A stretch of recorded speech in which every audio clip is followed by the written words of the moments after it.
The Greater Centerville Historians organized in the year 2000. The purpose of the organization is to preserve the history of the Township of Centerville, Cleveland and surrounding area. Gerald O'Neill, Charlie Bauer, Richard Wiegand, and myself, Kathleen Hetzel, were the founding members. In 1831, the territory south of Green Bay was sold to the U.S. government by the Native Americans who had title to the land. The consideration was the promise of a reservation in another state. The Township of Centerville was established in 1850. The township had a village called Centerville. The reason for the hamlet's original name of Centerville was, in the days of the Indians, there was a trail along Lake Michigan between Manitowoc and Sheboygan. This heavenly spot was exactly at the halfway mark, so the early white man gave it the name Centerville. In 1849, the village of Centerville was surveyed and laid out in lots and blocks. The village of Centerville was renamed Hika when the Postmaster General informed the village leaders that another Centerville was located in the state. When it became time for Centerville to be renamed, a judge in Manitowoc by the name of Albert Schmidt would take kids hiking. The judge said, "You can't call a town hiking, so why not make it Hika?" Thus, the village of Centerville became Hika. In the early years, Centerville had the vision of becoming a lake port. To encourage ships to dock there, 2 piers were built into Lake Michigan. Many German immigrants arrived by schooners, and the village began to grow. The village had a brick factory, stores, schools, a Lutheran and a Catholic church, mills, saloons, blacksmith shop, and a fire department, and a brewery. When the brewery was built, the settlement began to flourish. But when fire destroyed the brewery, the largest industry, there was no longer a need for the harbor facilities. So ended this chapter of the development of Hika. 2 miles west of Hika, another settlement known as St. Wendel began to grow. It had a Catholic church, a general store with a connected dance hall, and a post office was also located in the complex, a funeral parlor, and at one time a motel. With the clearing of the forest, tilling of the land began. This prompted the exporting of lumber and grains. The farmers of Centerville looked forward to the building of a railway since they had a serious problem transporting their products. In 1873, the Milwaukee, Lakeshore, and Western Railroad was built between the settlements of Hika and St. Wendel and was named Centerville Station. In 1880, Centerville Station was renamed Cleveland after President Grover Cleveland. Cleveland, at that point in time, owes its growth to the fact that the Township of Centerville was a rich farming community, and farmers from miles around would bring products to be shipped by rail or ship. The village of Cleveland had several grocery stores, a furniture store, a funeral parlor, several saloons, Lutheran church, hardware stores, several gas stations, newspaper, photographer studio, several car dealerships, cheese factory, several feed mills, livestock yard, and lumber yards. The biggest business was the Cleveland Co-op, which offered many types of services. With the failing of grain crops, the farmers began dairy farming. With the abundance of milk, another industry began, cheese and butter making.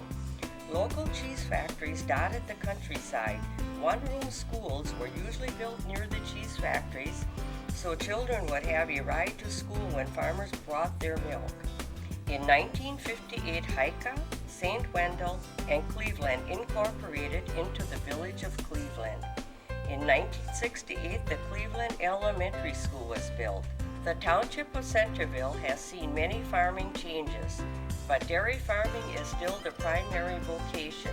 Today, Cleveland is known as the seat of Lakeshore Technical College, which offers an educational alternative to 4-year colleges. An ancient proverb states, When an old person dies, a library burns to the ground. These words were the inspiration for organizing the Greater Centerville Historians. We hope to preserve as many memories as possible.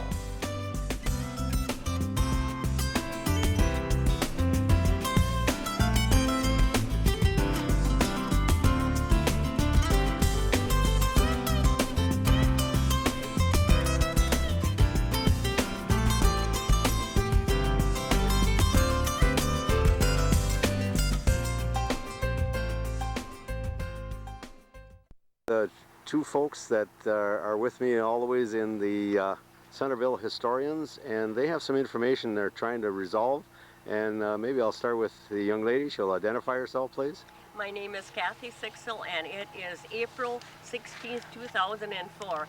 We had our history meeting on Monday night, and as Jerry and Charlie and I are driving, we picked up Marie Pippard. We were turning into the driveway of LTC, and I happened to mention that I had heard that the first murder in Manitowoc County of a white person had been taken on the Hetzel farm. And Marie Pippard, who is 90 plus years old, was absolutely shocked. She had never heard that there was a murder in this area. So since then, we have done some research, and we have found the articles, and Charlie has been so kind as to go to the library and do research. He has, what paper did you find those articles? I'm Charlie Bauer, and they were in the Manitowoc County Herald. Manitowoc County Herald. Wait a minute. Before we start on your end, Charlie, I want to clear up one thing with Kathy. Can you spell that name of the location we're at with Hetzel? Is that correct? Yes, that is correct. And let me see once. I have to find that article. Sure. Right, here's the name. Uh, Oh, the Hetzel name? the Hetzel name. Oh, it's in here someplace. I ain't got my glasses on. I could find it. Okay, we'll cut her right here for a minute. Looking into the documents here to find the spelling of the farm name that we're at this time. The name of the farm was Christian Hetzel, Hetzel. Okay. And there were 3 men, and they were assisting in the erection of a log barn. A log barn. It was a log barn. Yeah. Okay. Charlie, can you take over on that one now a little bit? Well, according to the couple of newspaper articles that I got here, they were hired by this particular Hetzel to help with the raising of a log barn. Okay. And they were kind of jealous of this guy because he won the hand of a young lady that these two fellows were interested in, and we're going to kind of develop the story as we go along here. And Cleveland had the sad distinction here, or Centerville, I should say. It wasn't Cleveland at the time; it was Centerville, of the first white man killed in Manitowoc County, and we got to put a qualifier on that. That was before the state became a state and instituted our judicial system in that. But this is the first recorded murder of a white man. Okay. All right. Statehood was in what year? 1848. And this murder, so to speak, happened when? In 1851, and there is an exact date here someplace. I believe It's September 3rd, I think. I think it was in September, right? Okay. And they were, as you say, building or constructing a barn to go along with the home that's in the background that we are looking at here? We're looking at a brick home here, and we didn't get a real close look at that yet. Yes. I have a little doubt in my mind that a log building would be built at the same time a brick building would be built. Okay. I'm thinking this house might have been the second house on the particular property here. And the Hetzel property was quite large. Like, according to the old 1872 plat map, he had a lot of territory. Okay. And Kathy, I'll ask you also, this location now is surrounded by some other facility. Would you Right now, the land is all owned by LTC, and that is a technical college. Lake Shore Technical College. Okay. Right, and that is what is there now. And exactly what they're doing with this house, I don't know, but it certainly would be a wonderful museum. Yes, it would. Yeah. And Kathy, did you know anything about the brick that's presently on that house at all? I don't. This is hearsay, or not even hearsay. I'm speculating that it perhaps was the same brick, the Cream City brick, which came out of the brick factory at Centerville or Hika. Okay. Yeah, I would think that brick came out of there. Okay, very good. And yes, Charlie. if we look at this plat map here, I highlighted the area in yellow, and this is in section 21, Okay. and that was the Hetzel property. So you can see the yellow and the orange here. He owned all that property there. Okay. And the creek that runs through there is called the North Centerville Creek.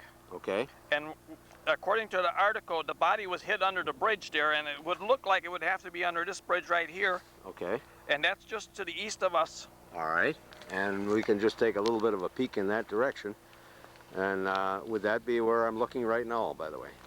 It would be to the east. Right. Of the middle driveway of Lakeshore Technical College. Oh, okay.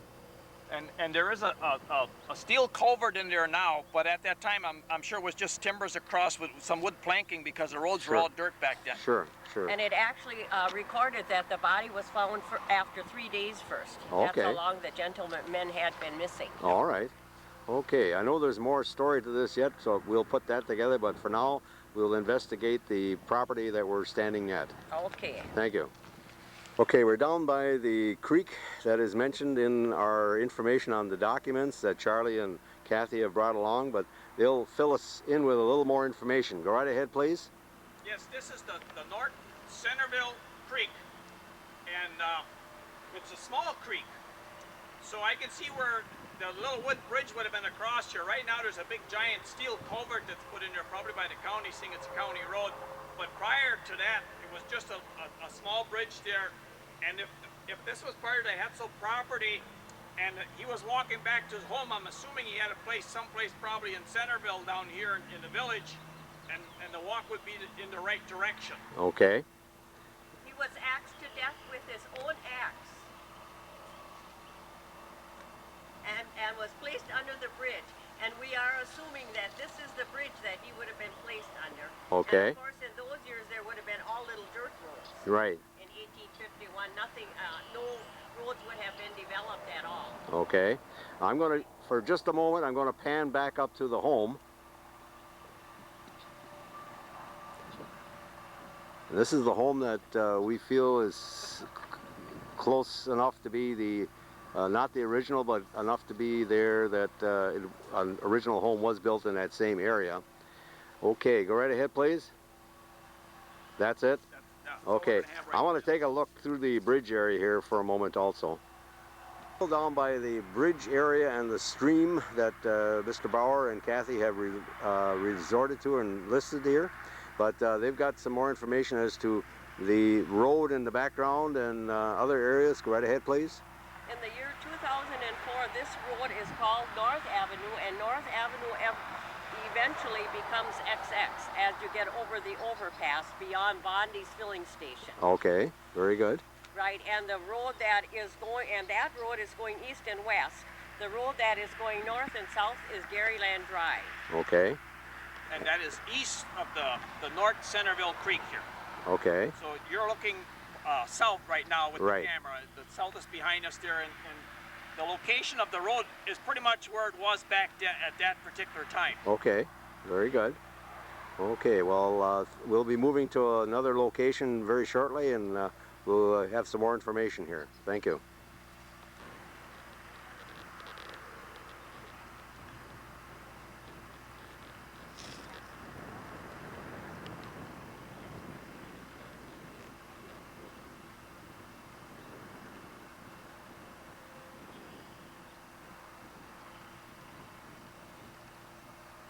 Okay, I'm located southeast of the home at this time.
Evidently, it must be storage for LTC Okay. because there's quite a few sewing machines you can see. Oh, really? And even the windows are beginning to be boarded up. Yes, I see this. Oh, that's a shame. Such a lovely, lovely place, and Yeah. that would have made this would make a wonderful museum. Yeah. Now, again, the brick, do you feel that it is? I would say, oh, let me look at, there's some loose bricks here on the corner. Okay, very good.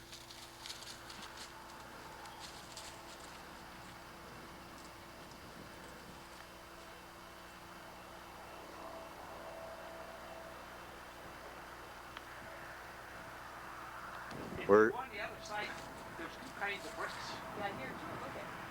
No, I'm talking, they're both yellow, but there's two distinct things. Like one part was newer and then was added on much later. Oh, okay. we're looking at some wood that is enclosing some area of this home with brick on either side, and we don't know if that's original or not. We've just come upon I think it would be a south entrance to a building here, this building we were talking about, and Charlie and Kathy are sitting on steps here. Would you indicate something here, Charlie? Well, the only thing I can think of, this would have been the front of the building because it faces the road. Okay. And at that particular time, that was the only road in this area. All right. So this would have been, and it's got a southern exposure, and it's a two-story brick house. Okay. And I walked around and I was trying to look for a stone maybe with a date on it, and I didn't find anything, but I noticed on the other side there's two different kind of brick. One looks like a sand brick and one looks maybe like a Cream City brick. Okay. And maybe the original structure was smaller and then it was added on to make it this particular size here. Okay. Very good. Thank you. Seated on the entryway to the door, and Kathy has found some more information here.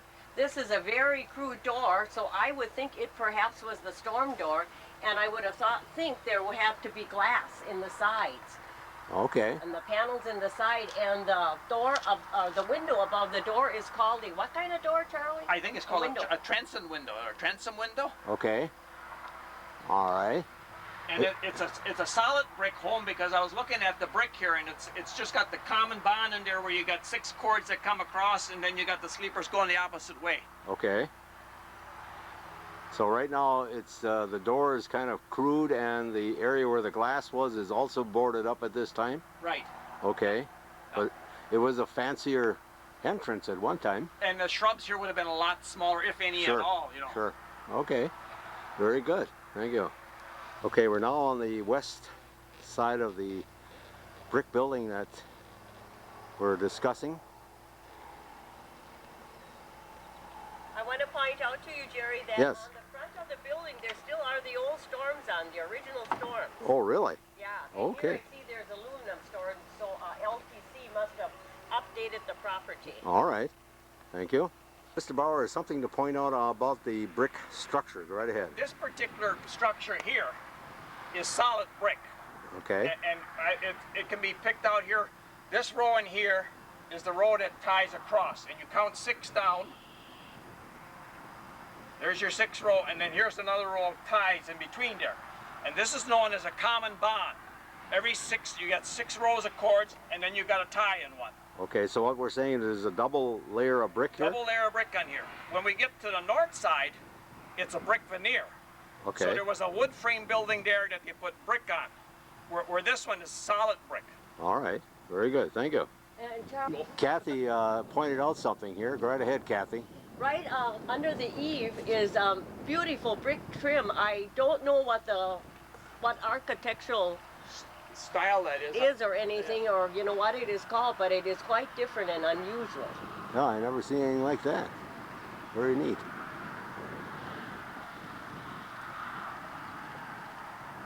That wouldn't be the worst idea to look in the basement. Okay, we're on the north side, I believe. Is that correct? This is on the north side, and if you pan on the way up, Jerry, if Sure. the camera goes on up, you can see the distinction in the colors of the brick. Okay, gotcha.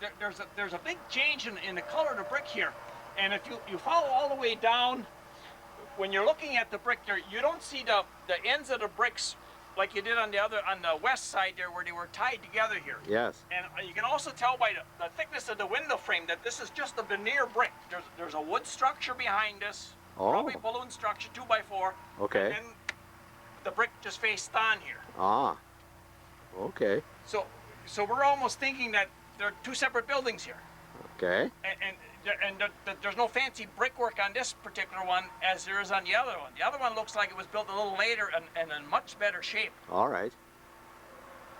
Okay, anything with the crown on the top of the windows That's standard? Just a wide frieze board up there. Okay, Nice overhang on the eave up there. okay. All right, And another thing I just noticed on this down on the bottom part where the bricks sit against the foundation okay. on this particular side of the building here, Yes. we don't have these two brick that bump out as a drip cap. Okay. Where on the other structure we do. Oh, you do? Okay. Right? So you can see there's a difference in building here. Yes. That tells you it's two different periods. All right.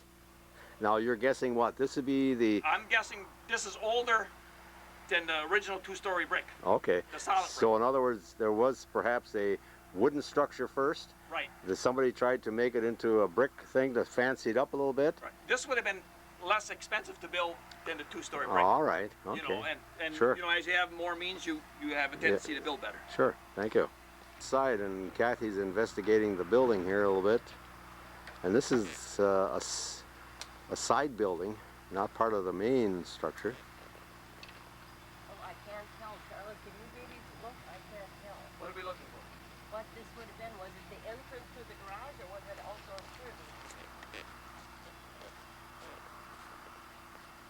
This was a pump house. There's a pump in here, steel pump in here. Okay, Charlie, indicate that, please. Okay, we're looking at the building, and Charlie's found out something. Yes, this is the pump house, and a dead giveaway from the outside would have been the steel pipe coming out of the water pipe coming out at the top. Okay. And there's a cast iron pump in here, Oh, really? right? And I know years ago when they ran the pipe out of the top of the pump house, they usually ran it over to a barn for cattle. Okay. And so, someplace along here, we're guessing is where that wooden log structure was built. All right. Okay. And there's a... This definitely has to be a new part, a new entrance, because it's steel siding. Okay. So that would not have been original. Right. And there's a porch, a flat porch up on top between the buildings here? Yep, there's a flat porch, quite large also. Okay.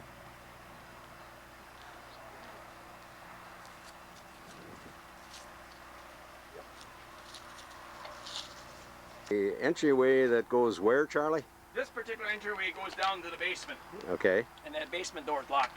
All right. And this looks like it was one of the last brick additions to the site here. Okay. Along with what else, Charlie? The chimney that comes up on the north side here was added later too. All right. And I noticed on the other side of the building there is some oil fill pipes, so there must have been oil heat in here at one time. Okay. But if you follow that camera around the freeze board up on top there, you don't see that fancy brickwork as you did on the tall two-story structure. You can just catch a part of it on the north side of the south tall part there. Okay. And also, Jerry, you can take the camera and look at the chimneys on the top. One is a rectangular chimney and one is square. So and there's two more on the other side, so this house had 3 chimneys. Wow. And you would nearly think that one of them was a fireplace chimney. Okay. Mr. Bauer has noticed some other identifying things here. Go right ahead, please. Yes, we're looking at this section of building here that's on the north side here, the north wing here. Besides the 2 contrasts in brick there, as the building meets the tall 2-story building over there, you can again pick up the little fancy brickwork where the brick were laid in more like a 45-degree angle. Sure, sure. There they are. And there's Okay. there's a flat part on there, and my best guess is that when they built the 2-story section there, the later edition, that they just went ahead and raised this north side here and made it a 2-story. Okay. Would be my guess. All right. Let's sort of back up on that porch. That is a door coming out on both buildings, right? Okay. I think on both buildings, so that that porch must go all the way around to the new building too. Okay. Thank you.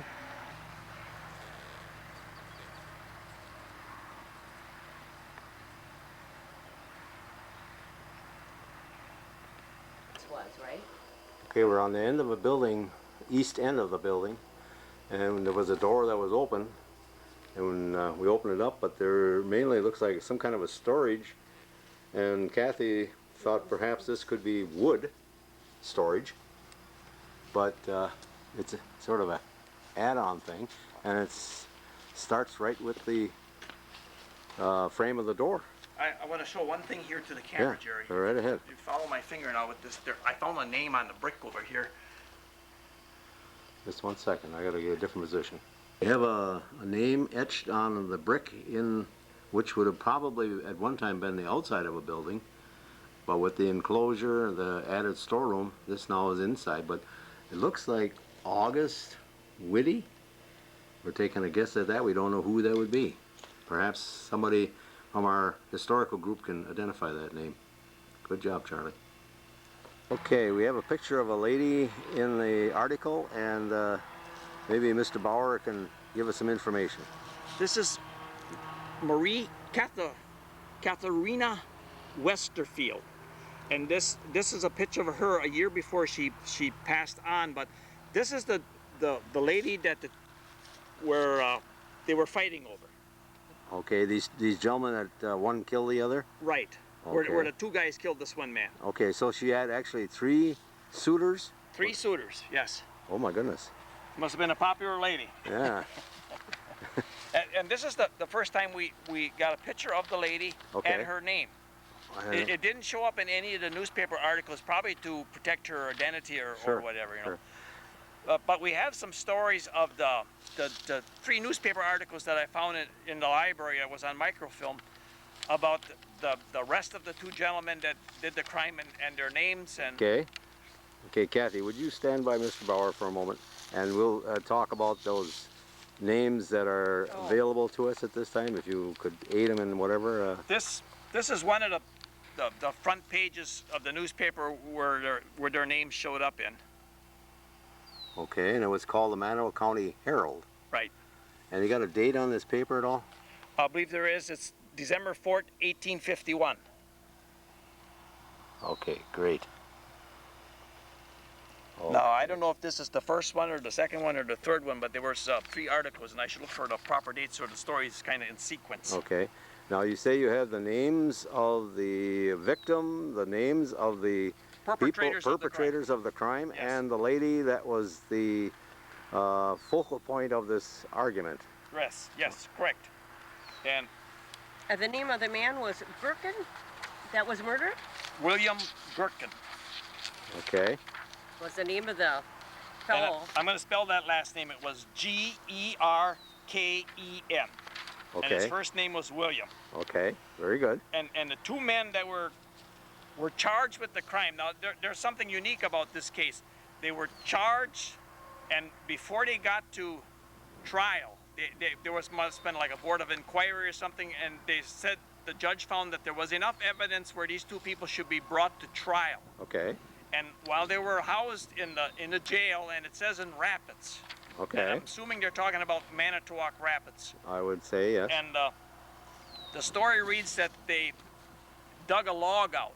And if my memory serves me right, there's a model of this particular log cabin jail that was in Manitowoc Rapids at the Pinecrest Historic Village. So I'm assuming this would have been the jail they would have been housed in. Wow. And they dug a log out of there and they escaped. So they were never convicted of the crime. Ah, really? They escaped completely? Completely. Okay. Very good. And the name of the young lady again that was the Katharina Westerfield. Katharina I think her first name was Maria. Maria. Okay, very good. Good history. Thank you very much. Can I say something about the 2 suspects? Go right ahead, please. One of them fled as far as Milwaukee before his arrest, and they were indicted by a grand jury before the Circuit Court at Manitowoc on September 25th, and they entered a plea of not guilty, and when the opening court was delayed, escaped from jail on November 28th. Wonderful. Good day. Good deal. Okay, we will continue this at our meeting? At our meeting. Okay, we'll go through the articles better, okay? And again, I'm going to just point the camera in rotation here from where we're standing at the house that we've been investigating, and down at this so-called creek was a bridge being built. Is that correct? Well, there was a bridge. A barn was being A barn. A log barn. Log barn was being built somewhere. Right. And if you notice on the hill there, you do see some pine logs, and they did use a lot of pine years ago when they built the old Sure. log barns. Okay. Again, could you point that out? On the hill. Up On the top crest of there, the hill there. Yes. you just see some of them. And I'm sure there was a lot more wooded area here. Oh, you know, yes. 100 years ago. You know. Sure. Okay. Actually, about 150 years ago. That's right. Yeah. Right. Right. Okay. Very good. And I think that we can maybe pan over onto the garage, and we will see. I think that's probably belonged with the buildings too yet. That's an original garage. It was not constructed by the Lakeshore Technical College. Okay. Very good. Let's take a walk. Oh. Following Kathy Sixel here to a different area of the property. Go right ahead, Kathy. I would assume that this garage was part of the original buildings at one time. I am certain that this was not erected by the Lakeshore Technical College. Okay. Yeah, so we can, Charlie's trying to inspect it to see if there's any tales of anything. Okay. Thank you. We're at a different position, but still looking at the same building here. Go right ahead, Charlie. Yes, this structure here, it looks like it's nothing more than a three-bay garage, you know. Okay. It's a single structure, and the roof style on there is called a jerkin, Jerkin. Okay. When the end of the roof is snubbed off like that. Oh, really? And the eave on here, where the roof line comes down over the top of the doors, this particular style of eave, the way the rafters hang out like that, is called the raked eave. It looks like the end of a rake, Oh. where the rafter tails stick out above Oh, the door. okay. Gotcha. I'm going to video in here a little closer. Yes. Okay. And it's a wood shingle roof, so it's been there a long time, you know. And I'm thinking maybe the slate was put on after, but it's Okay. We've got slate on each of the gable ends, I'll call it. Is that correct? correct, on the side walls, yes. Okay. The end walls, I should say. End walls, The doors okay. are the side walls, yeah. And as we look at the original wood shingles, they look like they're deteriorating pretty quickly here. Right, right. And we're looking at the north side. Ah, okay. Question for Mr. Bauer, do you think that there was an upstairs in this garage for a storage? Probably. That yes. would have, maybe, do you think there was a stairway going up, perhaps? Would be, yeah, my guess would have been they would have put a stair in there, yes. Okay. Yes. Very good.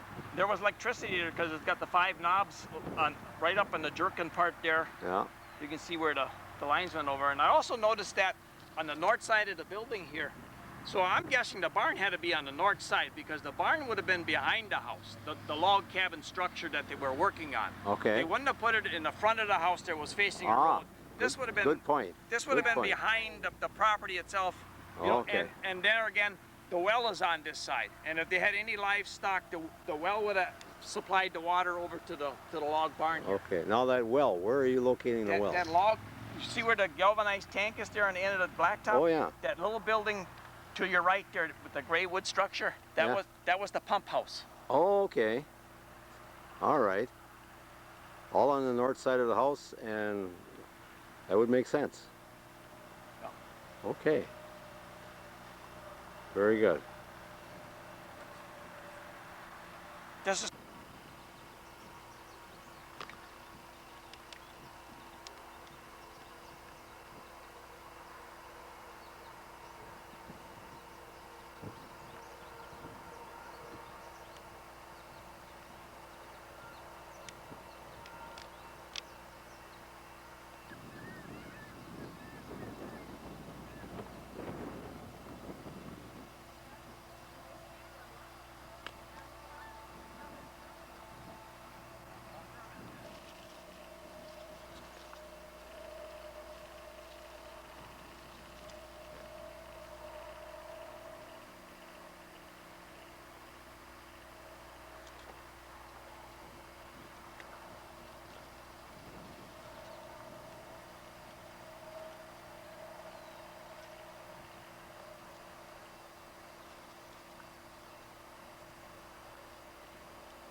We're located here in the St. Wendel Cemetery, and Kathy has something to tell us and to read. St. Wendel, established 1855. In 1853, a fund was started by 51 German families to establish a Catholic church and support priests who traveled to this area from Sheboygan. These families came mostly from the region of Rhineland, with some from Trier, southern Germany, and the Principality of Luxembourg. They were a healthy, industrious lot with a serious desire to establish a home and cultivate both their crops and religion. Okay, thank you. Kathy will continue with the second paragraph at this time. Mr. Stephen Grasser donated a parcel of land from his farm for the first church. The simple log structure was dedicated in 1855 and served the congregation under the patronage of St. Wendel, St. Wendelis, the favorite patron of Trier, for the next 9 years. The statuary group before you marks the location of that first church. A larger frame church with a steeple and a bell was built just to the north and dedicated in 1864. On Christmas Day in 1894, tragedy struck. The frame church burned to the ground. The parishioners wasted little time mourning their loss and immediately began planning for a new church. The basic structure of the current St. Wendel Church was erected in 1895.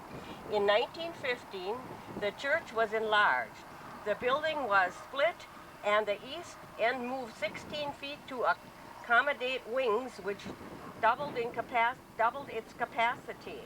A new front entrance welcomed parishioners in 1862. The Gothic interiors underwent a total remodeling in 1967 when modern furnishings and artwork were installed. The original log church was converted to a school in 1865. It was used until a home north of the cemetery was enlarged to serve as both school and residence for the teacher. In 1881, a brick school was constructed on the east side of the road and served students until 1956, when a new school was built. It is fitting that we reflect on these early pioneers, their courage, pain, devotion, and dissolution to succeed. The community, church, and successful farms and businesses of the area had their roots with those families. The bronze Lager is dedicated to the community in memory of Wendell James and Anita K. Johannes Wagner by their 6 sons, July 3rd, 1994. Okay, very well done, Kathy. Thank you. Standing in the St. Wendel Cemetery, and we've come upon a person that we've been kind of discussing earlier. Right ahead, please. Yes, we did find the final resting place for poor William, the man that was axed to death here. Has a distinct honor of being the first white man killed in Manitowoc County. And this is his final resting place here, and the date is down below. And the dates do correspond with our articles. Okay. And the spelling of the last name is correct. Okay. And we just sent Kathy back to the vehicle. And in our earlier discussions and readings, we did know that he had a daughter. Okay. That was only 2 years old when she was tragically burnt in a fire, and it took her life. Okay. And we believe that this is her daughter here, because the dates are 1848 to 1850, which Okay. would have made her 2 years old, and I do believe it was Sophia or Sophie. Okay. And the article did say that he was buried next to his 2-year-old daughter, and these two do match up. All right. And there's another cross just to the north of this particular steel cross here, which is identical. It could be his wife, but since his demise, she did remarry. Okay. But who knows if it is or not. Yes. Okay. It might be in the church cemetery records, and I do have a call into that, so maybe at the time of our meeting I will find the other spot. Okay, very good. And again, this is a steel monument. The St. Wendel Cemetery, and Kathy has a little more information on a document or article. This is where this Gherkin was buried, William Gherkin, who was murdered, and he married the Maria, and they had 2 daughters. 2 daughters were born to their union. The first one was fatally burned as she was approaching her 2nd birthday. Okay. And then it goes into the murder, and this would be the grave site of the little girl, Sophia. Okay. All right. And did Charlie talk about the widow? She married a Theodore Schulte after a while. And Okay. so far we haven't found the stone, but she could be buried on St. George Cemetery also. Okay. So we'll have to check that out someday. The cameraman, Jerry O'Neill, asked about a couple things that he was misled on due to his own thinking on this thing, and Charlie could straighten it out. Well, you're putting a lot of trust in me, Jerry. Now, the story as we all pieced it together here was this William Gherkin here hired these 2 guys to help him build a log barn. Okay. He was married at the time, had a wife and 2 kids, and these guys either were jealous of his wife or were going to start an affair with his wife, and they wanted to get rid of Bill.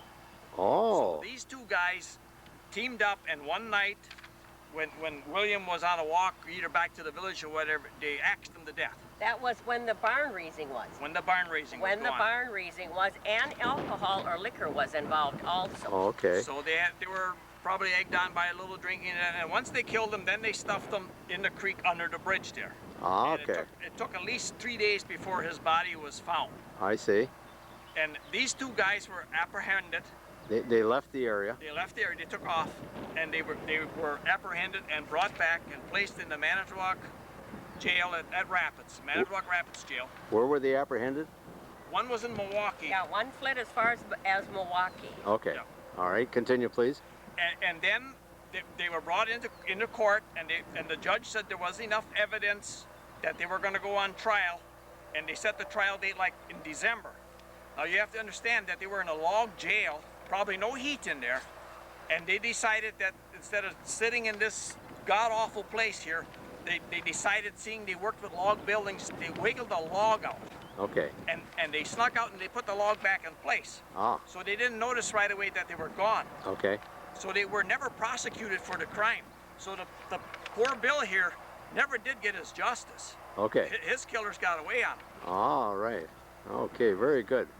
How many minutes have you got left? I got about 1 minute, just 1 second, I'll check. It's St. Wendel's Cemetery, and Kathy has a picture or an article. Go right ahead, please. This is the Theodore Schulte that the Maria married after a while. Oh. And it says that he was 1823 to 71.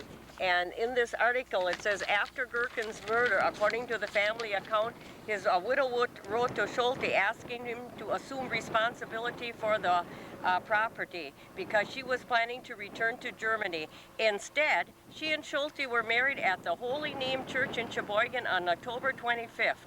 3 sons and 3 daughters were born to their marriage between 1853 and 1865. Wonderful. Wow. Well, I'm glad her life continued on and wasn't despondent type of thing. So very good. Well, And I think in one of the footnotes it says here that they are not real positive. It says, ascribe the motive to jealousy because Gherkin had been the successful suitor. This account does not seem reliable. Okay. So there probably was more to the story that we don't quite understand yet or Okay. haven't got the facts, but we'll find them. It Very could have good. been something, maybe the guy didn't pay them what they thought they should get paid for erecting the building. Okay. And you know, Things added up a little bit. things added up, and of course you got to say there was liquor involved in this, so Yes. you Right. never know, you know. Okay. Well, it's a very good story, and I'm glad you folks dug into it and got down to the nitty-gritty, should we say, and really did a good job. We will continue this discussion at our history meeting because everybody is going to be quite shocked. shocked. Okay, very good, folks. Thank you. Okay, thank you, and thank you, Jerry. Sure. Bye-bye.